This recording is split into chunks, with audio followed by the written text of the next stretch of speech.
Every year, hundreds of people go missing inside of national parks and forests all over North America. Normally, you can attribute these disappearances to things like getting lost, not having the right equipment or enough food or water, or even getting attacked by a predator. But every year, there's always a handful of cases where people go missing under baffling conditions. They were right in front of their friends or family who turn around for a second, and when they turn back, they're gone. Or people vanish and then reappear days later in locations that are impossible to get to. One man named David Paulides, who's a former police detective, began investigating these strange disappearances and started compiling what he was finding in a book series called Missing 411. And he's discovered that there are thousands and thousands of these totally strange disappearances. They're everywhere, and no one's talking about it except for people that are aware of David Paulides and the Missing 411 phenomenon.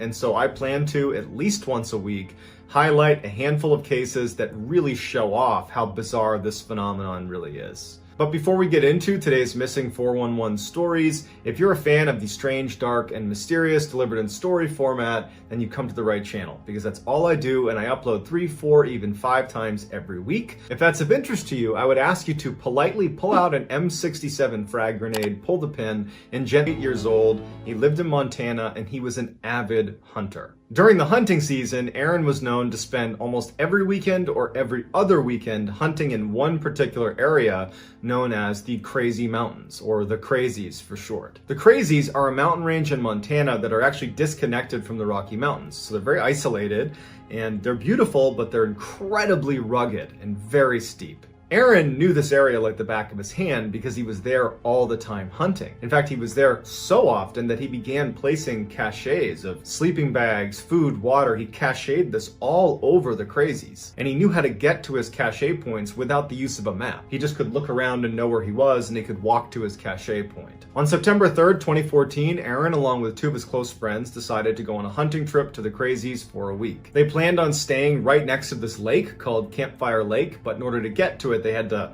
hike into the Crazies. You could not drive a car to where they were going to stay. So they got 2 horses and a pack mule, and Aaron loaded much of his gear onto the pack mule. And so they begin this hike up to Campfire Lake. And a little ways into this first day hike, the mule spooks at something and runs away. In the process of running away from them, it ditched all of their equipment all over the place, and they couldn't recover it all. Now, after they gathered up what they could and got the mule back and continued their walk, Aaron decided he didn't feel like going to one of his cache points to try to retrieve an extra sleeping bag, and he said, I'm just gonna use whatever extra gear you guys have, I'll make do. And so they continue on, they get to Campfire Lake, and they set up their camp, and for the first couple of days, everything is going just fine. On the 3rd day, Aaron decided that, you know what, I could tough it out, but I'm just gonna go north to one of my cache points and get that extra sleeping bag and try to get a few other things that were lost and make my living arrangements a little bit more comfortable while I'm here. And so his 2 buddies, they know that Aaron is in this section of the Crazies all the time. And so they didn't bat an eye when he says he's gonna go off on his own. It wasn't a very far distance to this cache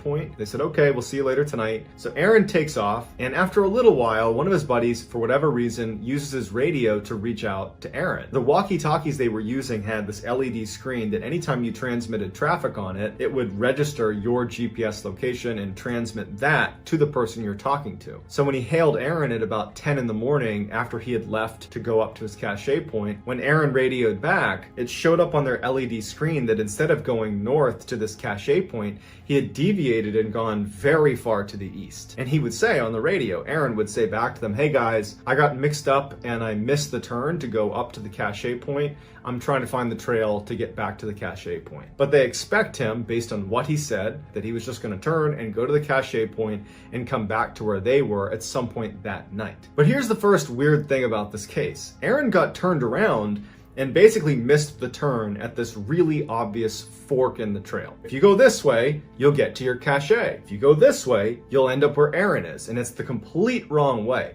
And you know it's the wrong way because on your right-hand side, if you're going this way, there's going to be a creek on your right. Whereas if you go towards the cache, you're going uphill and there's no creek. So for Aaron, in perfect weather conditions, to have missed a very obvious fork in the road that he knows well is a little bit strange. Not to mention, where he showed up on their GPS when they talked to him on the radio, he was a ways down the wrong direction. He would have been next to that creek for long enough that he should have already turned around. It's like making a wrong turn and going 45 minutes to an hour in the wrong direction when you already know it's the wrong direction. Why are you still going that way? But his friends were not that concerned. They had just spoken to him on the radio. He's saying, I got turned around. They're expecting him now to show up a little bit later in the day, maybe in the evening at some point. So that night when he doesn't show up, they try radioing him and they can't get through to him. And they decide that, you know what, it's not that easy to call authorities. They didn't have cell reception out there, and it would have been about a day's hike before they could even get to a place where they could call authorities. So they decide,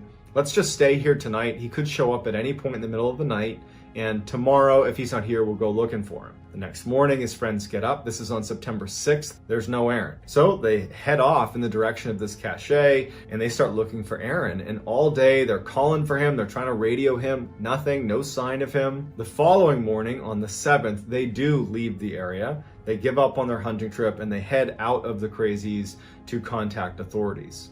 Authorities launch this massive search for Aaron. But as soon as they launch this search, this massive storm rolls in, dumping 2 feet of snow within the first 12 hours of their search. So they really weren't able to accomplish much in those first 2 days, which brings us to September 9th. One of the main areas that they were looking for Aaron was following that path that he had gone down, the wrong path away from his cache.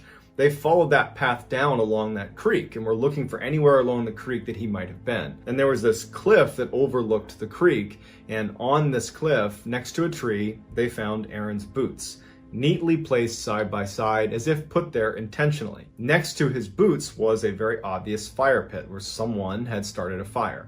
In the fire pit was a cigarette container that was Aaron's brand. It looks every bit like Aaron had been here, smoked a cigarette, took his boots off for some reason, and had been sitting next to this fire. Also next to the fire was Aaron's Camelback water bladder, as well as some of the straps that went to his backpack that had been burned inside of the fire pit. But there's no sign of Aaron or his remains anywhere near there. Also, the people who found the boots in the fire said that we were in this specific area over the past 2 days.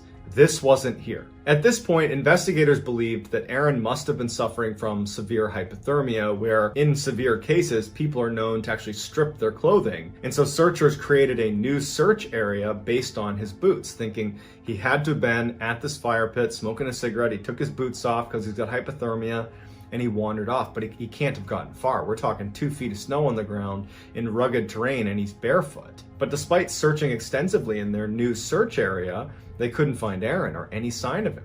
9 months later, a family, the Rhines family, who lived near the base of the Crazy Mountain Range, they were doing their yearly maintenance on their fence that went around their entire property. And one of the family members decided to take a break from the work and walk up into the Crazies just a little ways up to just sit on the mountain and look out across the land. It was a beautiful view. And as he's walking up, he gets about a mile from the property itself, and he spots an orange vest under a tree. And so he figures a hunter must have lost their gear. So he walks up and he sees that not only is there an orange hunting vest laying on the ground, but there is a backpack that would turn out to be Aaron Hedges' backpack leaning up against a tree, as if placed there on purpose.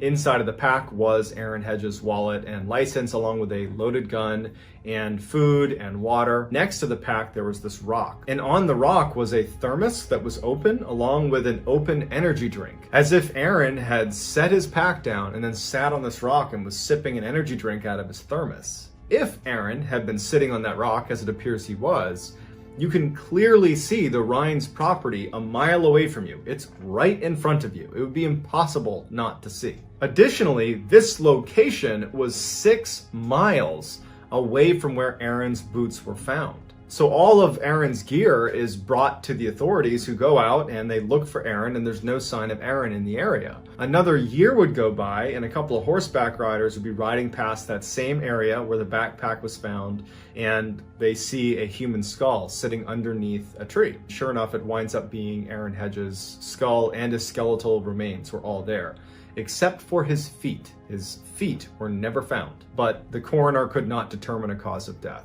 So a couple of questions come to mind. How did Aaron, a guy that knows the Crazies inside and out, make that wrong turn in the first place. He should have known better. But even if we say he got turned around, it can happen to the best of us, he would have known he was going in the wrong direction because the creek would be on his right, but he kept going because we find his campsite with his boots way down the path that was in the wrong direction. But even if we're willing to accept that as why he was at that campsite, he took off his boots. And then he walked 6 miles in 2 feet of snow to a location that was literally looking at safety. The Rhines property is right there. You have food, you have water, and you're sitting there drinking a drink. You have a loaded gun, you can fire it into the air to try to get someone's attention, but you don't use your resources, you don't go to safety, you die.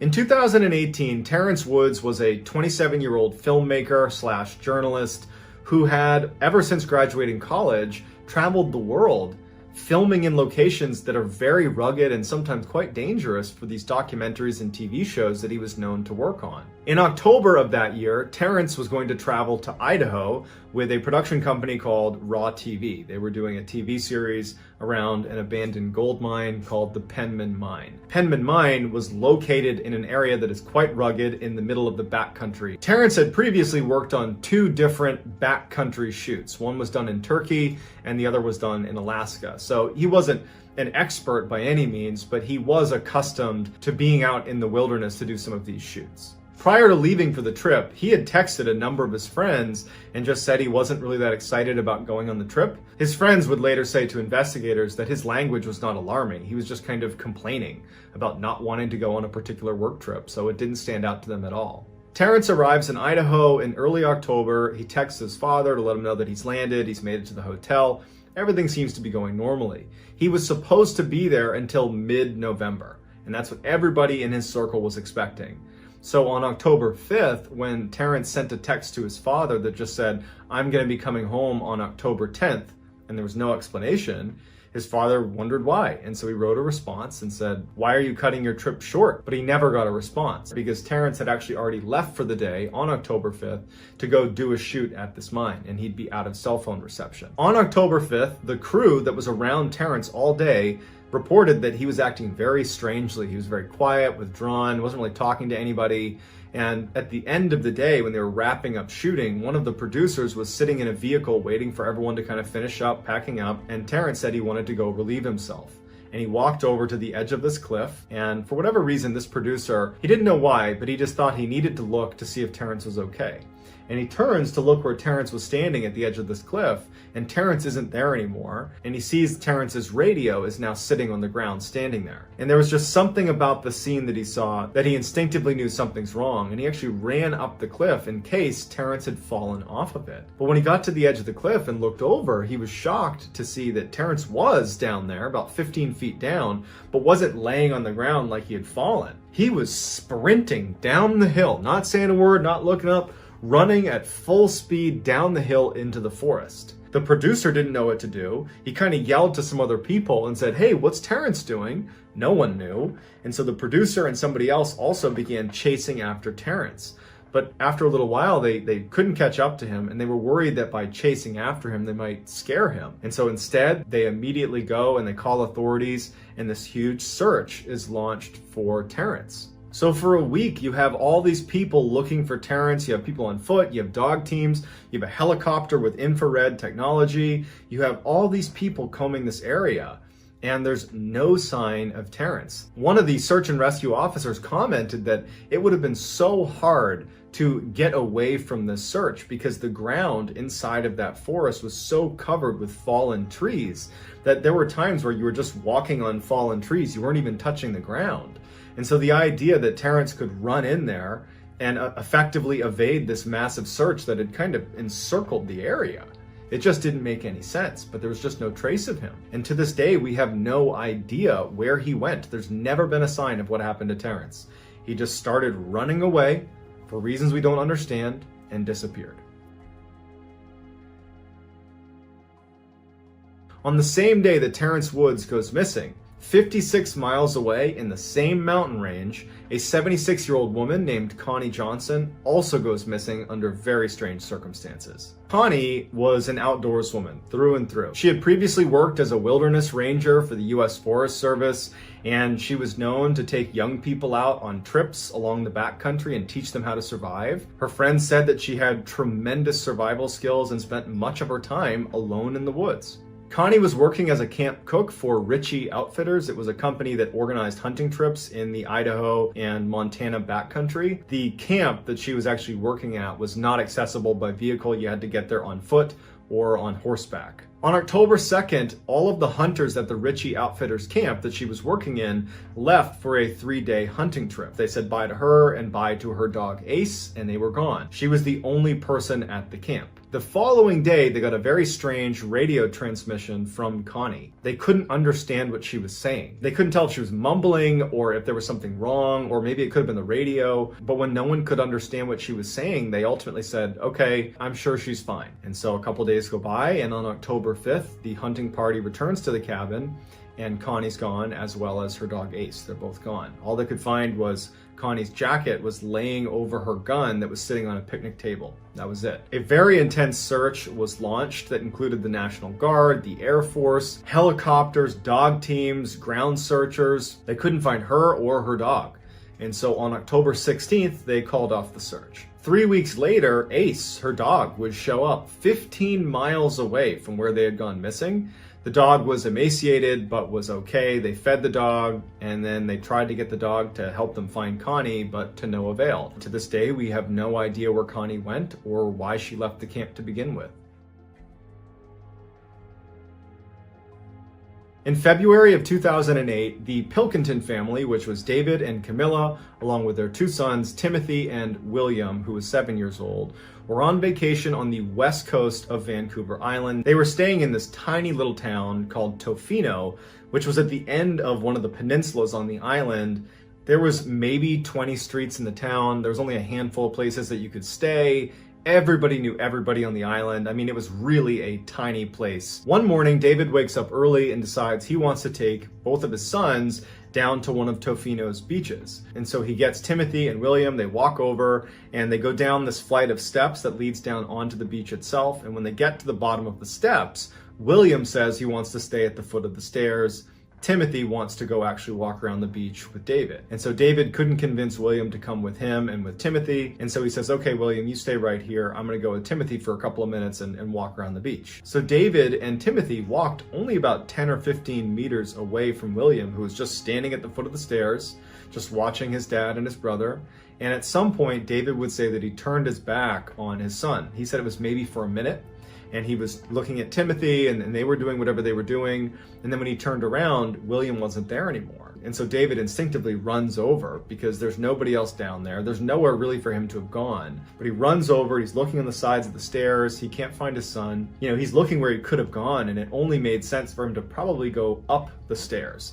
It wouldn't have been long enough for him to get into the water. It had only been about a minute he had turned his back. And so he goes up the stairs, he's looking around, he can't find his son. And this huge search is launched for this boy because this just happened. It's a very small area. They figure they can find this kid. The main area they were going to look was inside of the forest. Tofino had a very dense forest right in the middle of it. And since the beach butted up against the forest, they figured that the boy could have walked up the stairs and made it into the forest in that 1 minute that his father's back was turned. And so after an exhaustive search of this forest and there's no sign of him, unfortunately investigators began to look to the beach and were waiting for a body to wash up on shore because historically the only people that ever went missing in Tofino were either found in the forest or they washed up on the beach. Those are the only 2 places you can go. There isn't anywhere else you can go. But the boy never washed up on a beach and they never found a shred of evidence ever in the forest where that boy was. He just vanished. So unfortunately, like basically all of the missing 411 cases, you have a baffling set of circumstances with no clear resolution. We don't know what happened to these people, and we probably never will. But that doesn't stop us from theorizing about what could have happened. So I'd love to hear in the comments, and I'll get back to as many of you as I possibly can. If you want to learn more about Missing 411, I do have a playlist just called Missing 411.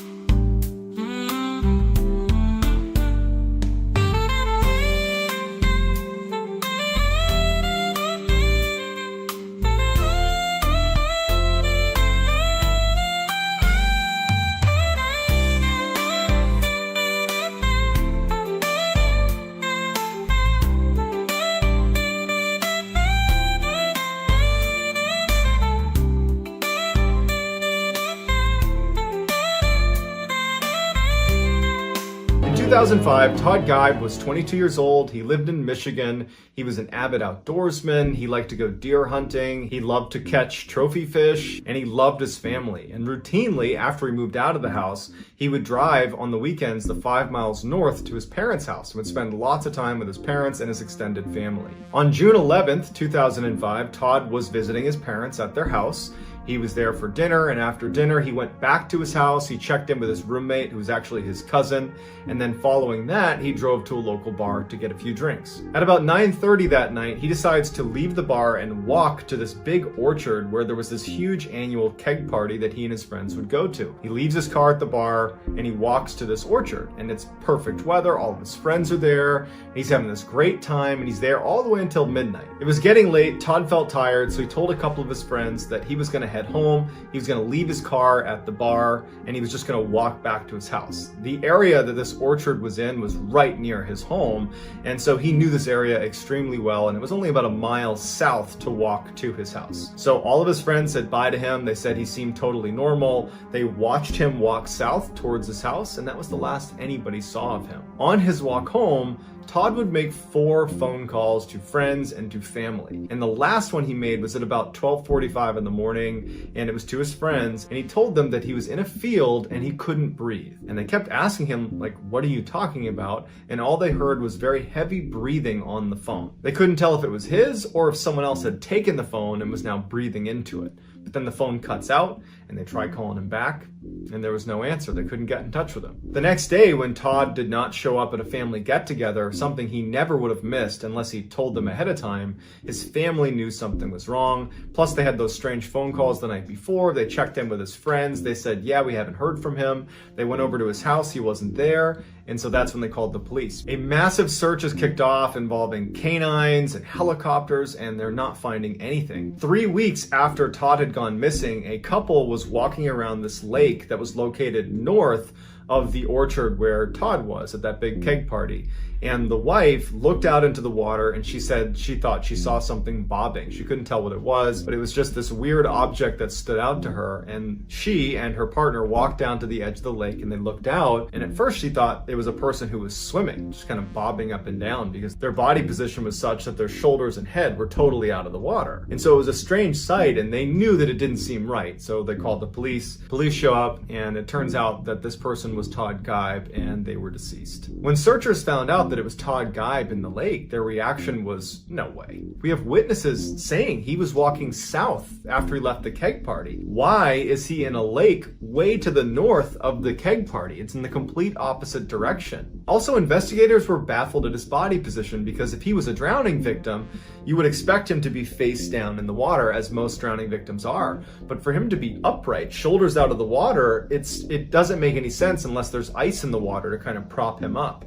And there wasn't any ice in the water. His toxicology report showed that in addition to alcohol in his system, he had a very high dose of an antidepressant, something that he wasn't prescribed, and he didn't have any history of mental illness and had never been prescribed any antidepressant in his life. His body was pristine. It did not have any of the hallmarks, the bloating you would expect from being in water for 21 days. In fact, it was concluded that it was impossible for his body to have been in the water for all 21 days that he had been missing. His autopsy showed that he had almost no water in his lungs, even though his death was classified as an accidental drowning. When the news broke that this was an accidental drowning, the family and friends pushed for a closer examination of this case because it wasn't adding up. And so a noted pathologist looked at all of the evidence and determined that at most, Todd had been in the water for maybe 3 days, and he had almost certainly been deceased when he was placed in the water, which is why there wasn't any water in his lungs, and it's potentially why he was in that position that he was in, that upright position. So, as you'll see in all of these cases, why are we calling it an accidental drowning still? And where was Todd from the day he went missing for those 15 to 17 days before he was placed in the water? And what did he mean when he was on the phone the night he went missing and said he was in a field and couldn't breathe? And what was all that breathing in the background? Lots of questions on this one. On January 25th, 2017, 23-year-old Dakota James was out bar hopping in Pittsburgh, Pennsylvania with some buddies. At some point, he was tired, and so he decided to walk home. A CCTV camera has a clear shot of Dakota James after he left the bar, walking through a plaza. He's on his phone. No one seems to be following him. He seems like he's okay. He's not stumbling as he makes his way home. The next day, when he didn't show up for work, that was so out of character for him that his work immediately called the police, notified his parents, and this massive search is launched. But unfortunately, nothing turns up. 40 days after he had gone missing, his body was found in the Ohio River 10 miles away from where he had been missing. And the general theory became, when he was walking home after that CCTV camera picked him up, he must have stopped by the water to relieve himself, fell in. The water was so cold at the time that he would have gone into shock and then basically been doomed. And then he drifted 10 miles to this location. But there's a couple big issues with that. Number one, in order to get from where he went missing to where he wound up, he would have had to go through this dam. And the dam is this very violent section of water where if a body were to go through there, it would get ripped to pieces. But when they found his body, it was clear he had not gone through a dam. In fact, his body was pristine. It looked like he hadn't been in the water for very long at all, despite 40 days elapsing since he had gone missing. When his toxicology report came back, he had alcohol in his system as well as a high level of GHB, which is a very powerful sedative. And like you'll see in many of these cases, he had no water in his lungs, but this was ruled an accidental drowning. The family was unwilling to accept that as a cause of death, so they went out and hired a world-renowned forensic pathologist named Dr. Wecht to come in and analyze all of the evidence, look at the autopsy report, and try to see if there's anything that was missed. And what Dr. Wecht finds is on Dakota's neck, there were ligature marks, as if rope or some sort of twine had been wrapped around his neck, which was later disputed by the other medical examiner who said that was dried blood, but Dr. Wecht swears there was ligature marks on his neck. Dr. Wecht also concluded that there was absolutely no way, based on decomposition levels, that Dakota was in the water for more than a couple of days, and he believed that he was dead or unconscious when he actually went into the water, which is why there was no water in his lungs. So it begs the question, if we believe Dr. Wecht, where was Dakota from the day he went missing until 37 days later when he apparently went into the water? And again, why are we calling this an accidental drowning when he didn't drown? Lucas Holman was an incredible athlete, 6'3", incredible at baseball, football, and basketball, which was his primary love. In fact, he was so good in high school that he was recruited to play at a Division I program, the University of Wisconsin. And in fact, he got a scholarship to play there. So he went to the University of Wisconsin. When he wasn't getting much playing time there, he opted to transfer early on in his career to lacrosse, which was a Division III school, but he figured he could get more playing time that way. It was at this time that he realized, you know what, I'm probably not going to play basketball professionally. And so he began orchestrating his life towards a career in finance, and in fact was telling his family that once he graduated school, he was actually going to get a master's degree in business at the University of Wisconsin. On September 29th, Lucas and his friends are at this huge German festival, drinking a ton of beer, having a great time. At some point in the night, they transition to some of the bars downtown, and they're all having a great time. It's very crowded. But at some point in the night, Lucas disappears. No one knows where he went or who he was with, but Lucas was a big, confident guy. They figured, you know what, what's the worst that could happen to him? I'm sure he's fine. And so his friends ultimately just go home and don't think much of it. The next day, when no one could get in touch with Lucas, his friends and family called the police and said, you gotta look into this. We don't know where he is. The police went to the strip of bars that they had been bar hopping between, and they asked to see the security footage from the night before. And in a very unfortunate coincidence, all of these bars, their cameras were down. So they weren't able to get a glimpse of where potentially Lucas might have gone. At one point, someone came forward and said that they knew where he was and that they had spent time with him outside of the bar, but it would later turn out that that person was lying and they were actually charged with submitting false information to the police. On the 2nd of October, divers located Lucas's body.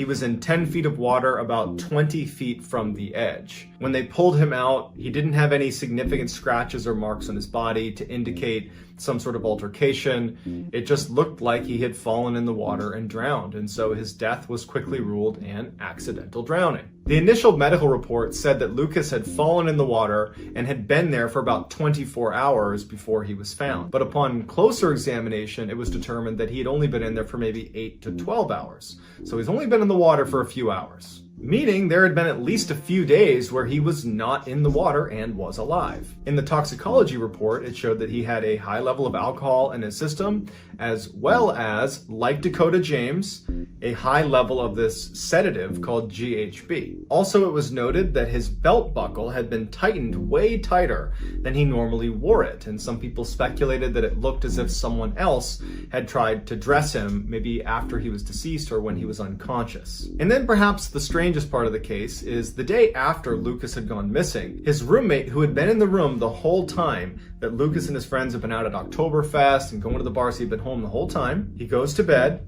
and wakes up to an alarm. But it's not his alarm, it's Lucas's alarm. It's his phone going off that's underneath Lucas's bed. Lucas definitely had his phone while he was out, but somehow his phone got under his bed, but Lucas was not there and had never been there in the night unless he managed to sneak into the room without waking up his roommate and place his phone under the bed and then leave again. It didn't make any sense. Police would never subpoena the phone's records to find out where it went that night, so we're left wondering how in the heck it got under his bed if he was never in there. And like all the other accidental drowning cases that we're looking at, where was Lucas from the time he went missing on the 29th of September and then wound up in the water at some point on the 2nd of October? He was alive for those few days and he wasn't in the water. So where was he? Some people say that these accidental drownings and all the others that are going on, these suspicious accidental drownings, are actually the result of a group of serial killers known as the smiley-faced killers, who leave smiley faces around the area where bodies are discovered. That's still very much up for debate. Other people say that there could be something paranormal going on, or this really is just a case of some drunk college kids slipping into the water and drowning. But it's up to you to decide what you think is going on. I'd love to hear in the comments what you think, and I'll get back to all the early commenters. So get in there and let me know what you think. If you enjoyed this video and you want to see more like it, and you haven't done this already, please slightly overcook the like button's popcorn and subscribe to my channel and turn on all notifications so you don't miss any of my weekly 3, 4, even 5 video uploads. If you want to learn more